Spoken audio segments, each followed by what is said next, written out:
Hey everybody, my name is Brad, and today I'm gonna do, I guess in some ways, kind of a random video. Just gonna kind of talk through a few questions that I've gotten recently, based on my last trade recap. Basically, yeah, just have some fun, talk some charts, and see where we get to anyway. So what we'll do is we'll jump on to Euro US dollar on the daily chart. This is where probably one of the biggest questions that I received came from. I think I got like 4 or 5 DMs about it, so I figured probably a good idea to talk about it on a video just to clarify a couple things. And the question really comes down to is, hey Brad, I watched your trade recap, and I noticed on your daily chart some of the structure that you mapped out was different than mine. You know, I use certain swing points and it looks like you disregarded them. How come you did that? Well, I'll explain that, and we'll start with this little bit of structure here because this seemed to be where a lot of the confusion came from. So if we just take a moment to think about how markets typically work, or how they move more specifically, they're moving in a form of impulse, some sort of correction, and then an impulse. And what we want to see, or what a lot of the textbooks or fibs would say, is that this leg should mirror this leg, and that's just kind of what we have known to believe to be true, and in most cases it tends to be true to a certain regard. Price action isn't perfect, but we can use that sometimes as a framework to understand what's going on. But with all that said, you know, when we're looking at impulsive structures, something like this is a very strong move to the downside. You know, we have imbalance that's happening within this. We've broken structure to the downside. We've broken a fair bit of internal range liquidity. You know, we were initially bullish and we're moving to the upside, and then we switch bearish. And then we see this continuation, and then price drops. We formed this low right here, so it's only natural to view that as a low once price starts retracing to the upside. Now, a lot of people like to look at structural points and say a retracement is only valid, or a retracement is only true if on the daily chart, for instance, on your USD, price retrace is about 100 pips. Now, for the most part, I follow that rule. I'm not as specific with the level of pips, but I do take note of how big the retrace is. But there's a couple other things that I like to see when it comes to retraces. I want to see a big enough retrace that looks like an actual pullback in structure and not just consolidation or some sort of correction. I want to see then price breaking structure to the downside or to the upside with actual intents if we are looking for a continuation. So if we're looking at this in specifics, we can see that we have this low. We break to the downside. The first two candles more or less respect the previous low, so nothing's really happened. We've wicked below, we've taken liquidity in essence. So if we're looking at that, you know, we would be just keeping in mind of this high, because we'd be expecting if price is going to turn bullish, we would break that high. And we've gotten a liquidity sweep, so, you know, we could be seeing a change of character before we get that break to the upside. And, you know, that's all fine and dandy, but then what we see is we see this large wick, which, again, we can start to say maybe that's a liquidity sweep, and we'd be looking for that change of character. We'd still be monitoring the highs. But then we break to the downside, again, because we have this bit of price action. Now, instead of mapping out my structure, I'll just grab a highlighter and doing something like this high. Then we have a break of structure. The real break and close would be something like this. We'd have this low, which, you know, as it's happening, I'd be viewing this as my current low. But then we start to ask ourselves, you know, what's going to happen next? And I think that that's one of the most important questions when it comes to looking at market structure or even supply and demand zones, is just really asking yourself what happens next so that we can make a logical trade decision. Now, one thing that I want to add on before I continue is when we're looking at breaks of structure, we want to see true follow through. We want to see something where, you know, we break structure and we continue. Now, if we look at something like this where we break structure, we don't really continue. We print this high, then we finally break structure. Is that an actual true continuation of bearish momentum? No, not really, because if we look, how much did price drop?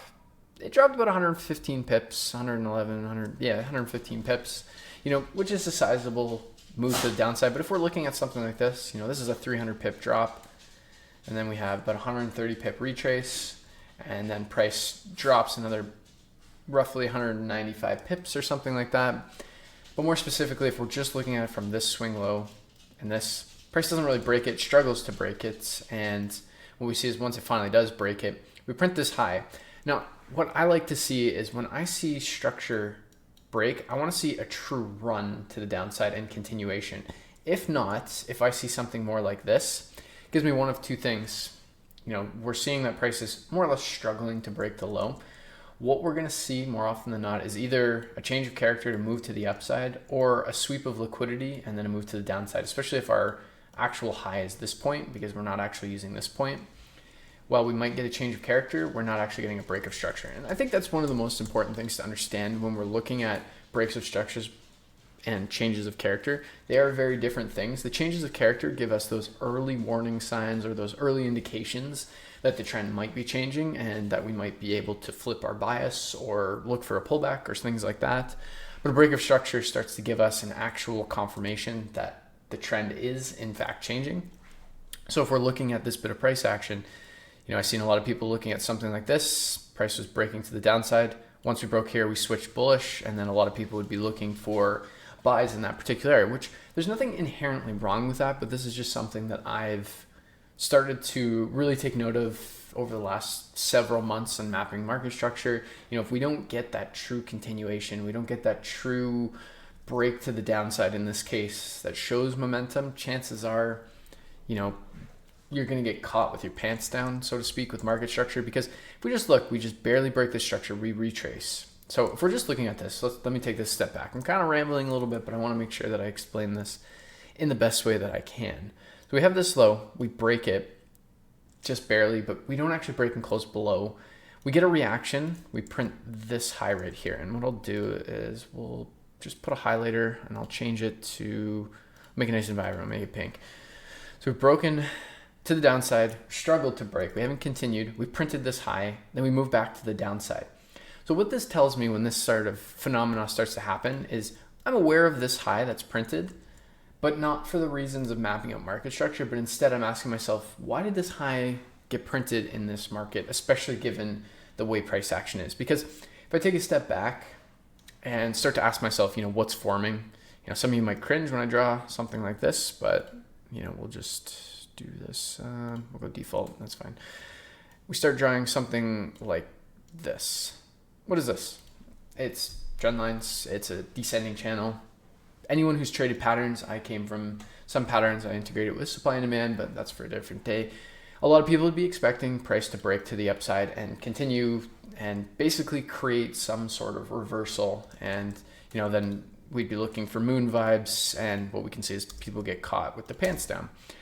So now that we see that, we see this next reaction, we break that structure. So what I'm also looking at is these highs. These highs are standing out to me, not for structural reasons, but more for liquidity purposes.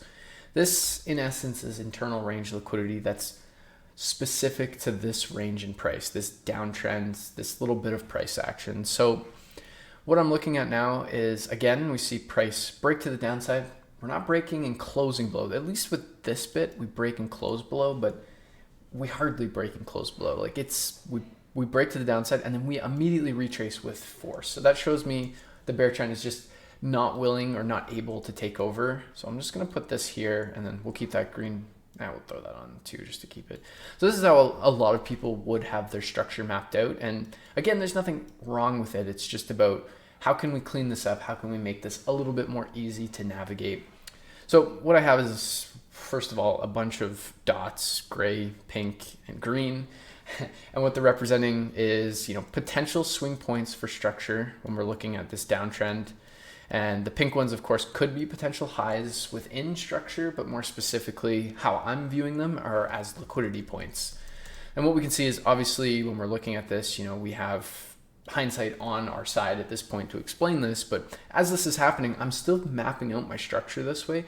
The only difference is I'm still aware that we have a low here, we have a high here, and basically the structure that's forming here is, in my mind, one larger impulse until I start to see something that stands out to me. So what I'd be looking for if I were to ask myself if this is actually going to go bullish, I want to see this high go.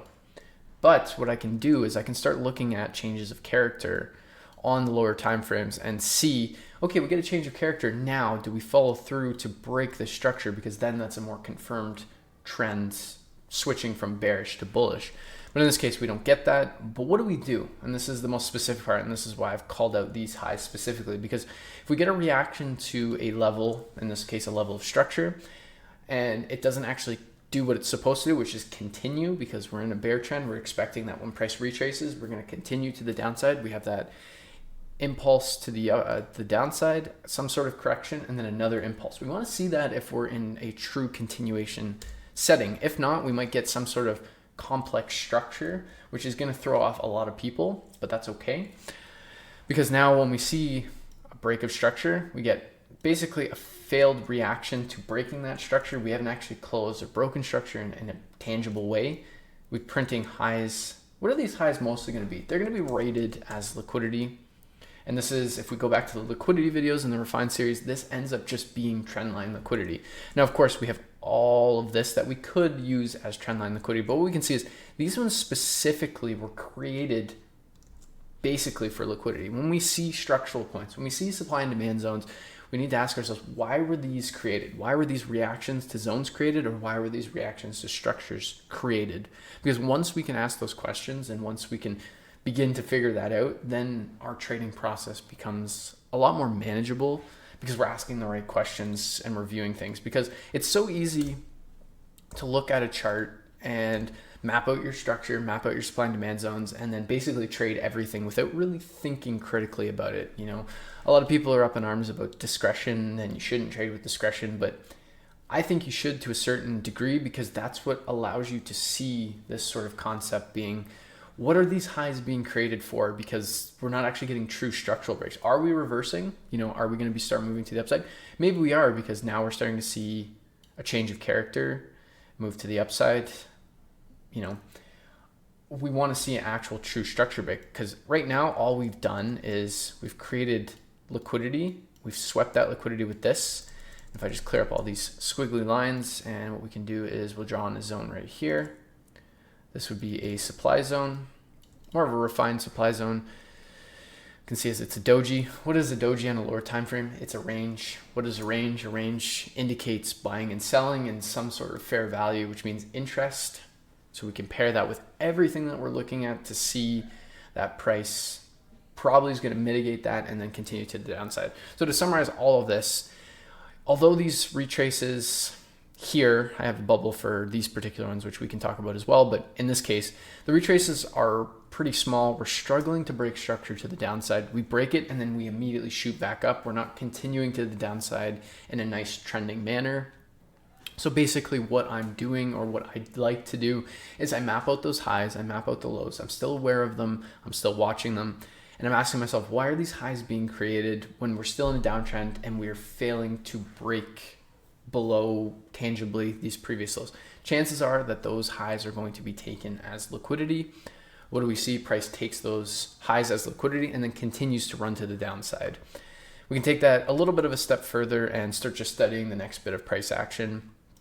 And what we see is we get a nice impulse to the downside. We get a really clean retrace. There's no doubt in my mind that this is a clean retrace. You know, it's almost 100 pips. So if you follow that 100 pip rule, you'd be looking at this as a nice clean retrace. You can't argue that that is a retrace. That's just what it is. But now we take kind of the second end of that and say, you know, what happens next? We break structure, and the initial one, we struggle to actually break and close below. We have this doji. We get a little bit of momentum, and then we get a bullish candle, and then we start to fire back up to the upside. Now, a lot of people, rightfully so, looking at this, would view this as a break of structure to the upside and turning bullish. And to a certain extent, I would agree 100% with that. But then what we start to ask ourselves is, if we look at this move, it's about 200 pips. The retrace itself is about 100 pips. And then move to the downside, it's about 140 pips. So we have pretty strong indication that this is a continuation. But then we got to ask ourselves, you know, how did that structure form? And this is where we get a little bit nitty gritty in the candles. It's going to take some testing. It's going to take some time to fully understand this. We initially break with a doji, we get some momentum, and then we immediately retrace to the upside. So what that tells me is this high is important in terms of it's probably going to be liquidity. But what we can say too, if we just don't like kind of that methodology being like, well, I don't know if this is going to be liquidity or we're going to mitigate and then continue to downside. I don't want to miss a trade, blah, blah, blah. Well, first of all, don't get that fear of missing out. If you miss a trade, it's fine. But what's more important is understanding what's happening, going, okay, this is a break to the downside. If we break this, this is a change of character. This is a true break of structure. You can also use this as your true break of structure because it is a swing point. But be aware or be mindful that a true significant break of structure is probably going to take place at that key high because of this little bit of price action within the break of structure itself. So what we can end up seeing is price does seek this high as liquidity, and we'll put that little pink line there, or pink circle rather, and we see that price basically hunts this as liquidity, and then we move to the downside so we can throw on some sort of zone. Again, how you draw this one is a little bit up for interpretation. We can pretty much just take this entire range, because basically what this candle formation is it's a range. Again, interaction on the lower time frame. This is where you're showing the balance of supply and demand at that particular price level. There's a lot of orders changing hands. If we start to take this a step further, we have a little bit of a supply chain starting to take place. We mitigated this supply zone, created this supply zone, we've mitigated this, and we're continuing to drop to the downside. So we're starting to see that supply is still very much in control. And even if we just move over here, we can see that we have supply here, we tap in, and then we continue to the downside. And then we're just continuing that process once more. We take this high as liquidity. So what you can view this as is one large impulse. And what does that start to give us? So if I just make this a little bit smaller, impulse, correction, impulse, correction, impulse, really deep correction. Yes, we do sweep a little bit of liquidity, but again, we're for the most part respecting the supply zone, and then we move to the downside. Now, if we look at this bit of price action, this starts to change kind of the methodology or just kind of the approach, because initially what we can see is, we create a low and we break that low. How big is the pullback? The pullback is about 80 pips, 75, 80 pips. And then how big is the move to the downside? It's about 112 pips. So again, pretty reasonable retrace, pretty reasonable bit of price action. But what we can see again is we ask ourselves, what happens next and what does that mean for us? So we break to the downside. We have a large wick. We start to consolidate. And if we just look at internal price action, this is probably going to be some kind of change of character on a lower time if we just kind of look away from this wick, so to speak. But even that aside, because that might be a little bit confusing, and that's totally fine, we got to ask ourselves, we've broken this structural level. We're expecting that price should continue to the downside in some tangible way. We want to see strength, because we know that if the market is going to move, we need to actually have money and orders and liquidity pushing the market to do something. And if the market is unwilling to move in a tangible way, chances are, something else is happening. So what do we gain from that? Again, we can look at this high as two things. We have liquidity.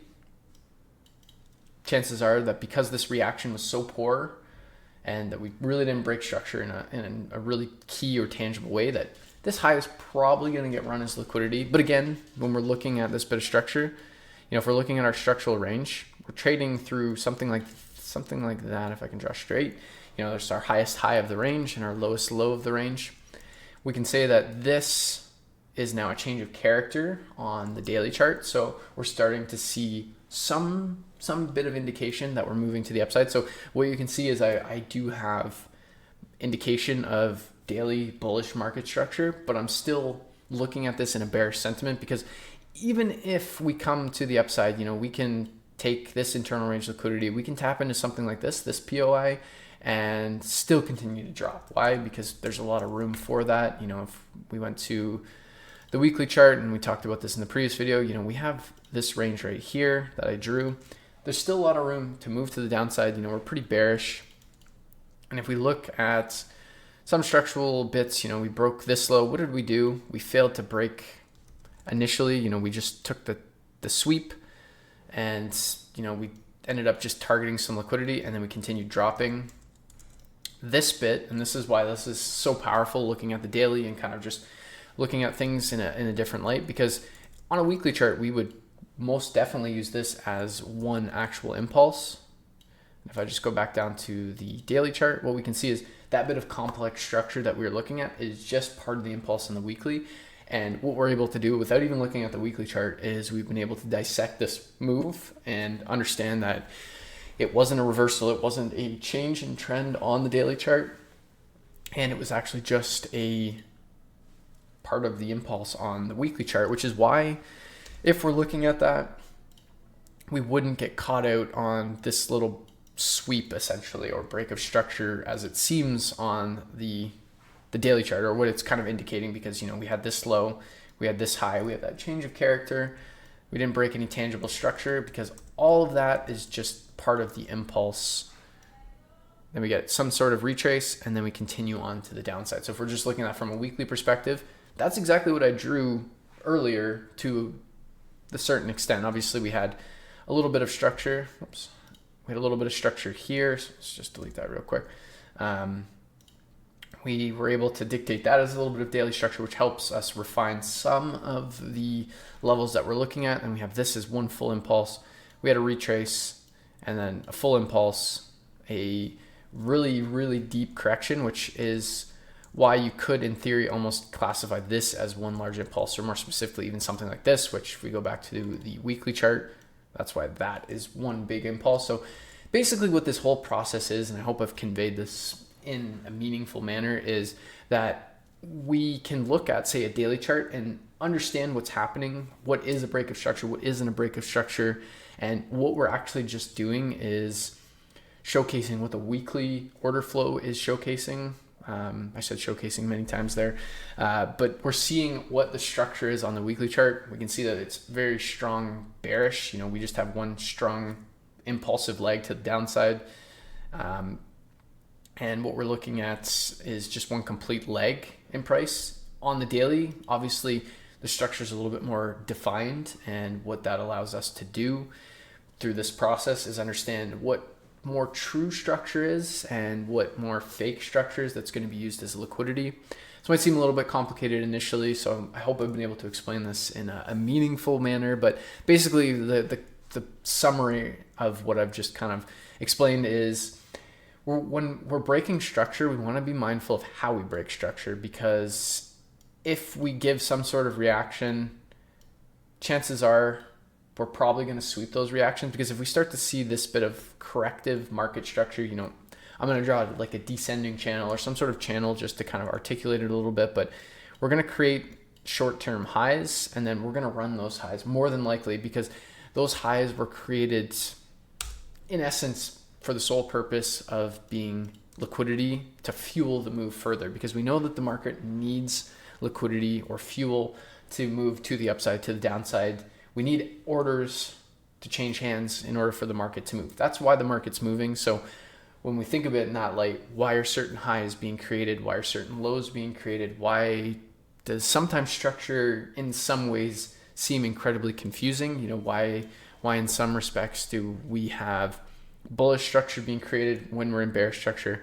We take that new bullish structure, but then all of a sudden we switch back bearish. Now you're caught with your pants down because you were looking to buy in here, it didn't work. And then, same situation here, we switch bullish and you were looking to buy in here. Maybe you got a nice lower time frame entry here, but the trade didn't play out and you're fighting momentum in that case. Just kind of look at it in that lens, look at how we're breaking structure. When I see price starting to get super corrective like this, that's when I start to include it in one impulse. But again, I'm still mindful of all the structure, because what it's doing is it's allowing me to understand the highs in this case, because it's a downtrend, what the highs are doing, and the fact that the likelihood of them being run or taken as liquidity is increasing as price continues. And that's the sole purpose of these types of corrections, or any corrections in that case, because at the end of the day, we need liquidity. And what better way to do it than to create these patterns? There's a lot of people that play patterns. There's a lot of people that play support and resistance, because if we look at, this support level, we take support. We have this pattern. A lot of people are taking buys. Maybe some get some profit. People are greedy. They'd be targeting these highs.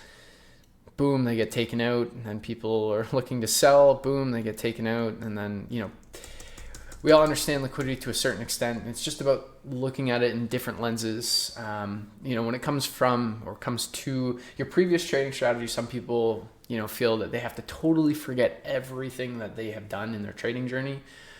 I don't believe that's, an important thing. I actually think that, if you've come from support and resistance, if you've come from patterns, if you've come from harmonics, if you've come from whatever else that you've come from, you can use that experience to understand where liquidity is likely going to be in the market so that you can make better trading decisions. Because if you start seeing descending channels, for instance, but we're in a strong bearish trend, or mapping out market structure the way that we map it out, we can start to, gauge whether or not that descending channel is actually going to play out as a reversal point. Because then we ask ourselves, where is this reacting off of? Yeah, we could argue that maybe this is a demand zone, but when we're looking at it, does this form nicely? Yeah, it takes out a little bit of liquidity. We have a somewhat decent move that breaks structure, but does it really have much else going for it? Probably not.